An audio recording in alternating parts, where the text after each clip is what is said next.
How are you all. बच्चे, हिंदी कक्षा में आपका स्वागत है। तो चलिए शुरू करते हैं आज का पाठ। तो बच्चों, आज का पाठ है नारा लेखन। नारा लेखन को हम हिंदी में उद्घोष, आह्वान, नीति वचन, सिद्धांत या प्रचार वाक्य भी कह सकते हैं। बच्चे, जो ये नारा होता है किसी एक जोरदार बुलंद आवाज़ यानी जोरदार बुलंद शब्दों का समूह होता है जो सीधा मन और मस्तिष्क पर प्रहार करता है। ठीक है। नारा लेखन के कई रूप हैं, जैसे सामाजिक, धार्मिक, बोधनात्मक, उत्साहदायक, व्यावसायिक, आध्यात्मिक और प्रेरक नारा, यानी इन सभी विषयों पर नारे लिखे जा सकते हैं। नारा लिखने का उद्देश्य क्या होता है बेटा? किसी व्यक्ति विशेष या संस्था, सामाजिक या राजनीतिक या किसी भी अन्य अभियान की ओर लोगों का ध्यान आकर्षित करना, इसलिए नारा लिखा जाता है। समाज को एक संदेश देने के लिए नारे लिखे जाते हैं। किसी कार्य के लिए प्रेरित करने के लिए नारे लिखे जाते हैं। सामाजिक अभिव्यक्ति या किसी उद्देश्य के प्रति जागरूकता लाने के लिए भी बच्चों इन नारों का यानी स्लोगन जिसे हम कहते हैं, इनका प्रयोग किया जाता है। अब नारा लेखन कैसे करें?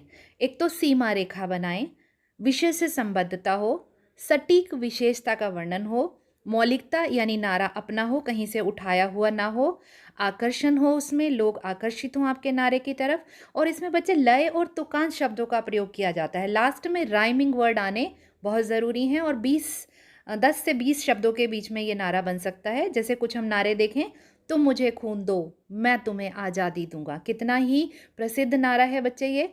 एक और वंदे मातरम, बहुत कम शब्दों में लिखा हुआ लेकिन प्रेरणादायक है। इसमें बड़ी ही स्पष्ट अभिव्यक्ति है।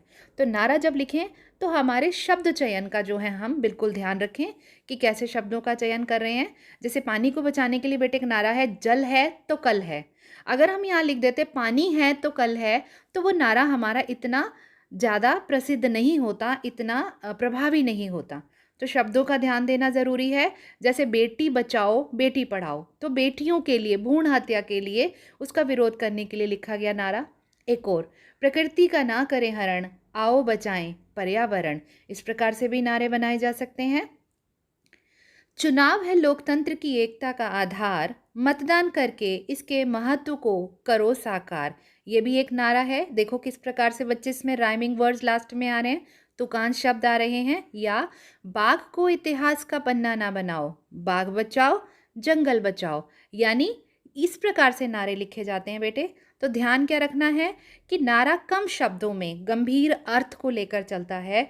तो जो हमारा नारा हो संक्षिप्त हो, लिखते समय लय और तुकबंदी यानी राइमिंग वर्ड्स का बिल्कुल ख्याल रखें। नारा हमारा ऐसा हो जो लोगों के दिल तक पहुंच जाए, जो हमारा उद्देश्य है हम उसमें सफल हों। तो मैं आशा करती हूँ बच्चे आपको ये नारा लेखन जो है ये समझ आ गया होगा।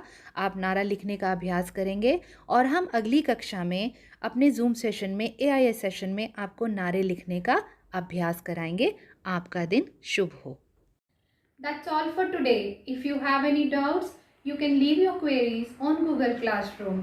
Thank you so much, students. Have a nice day.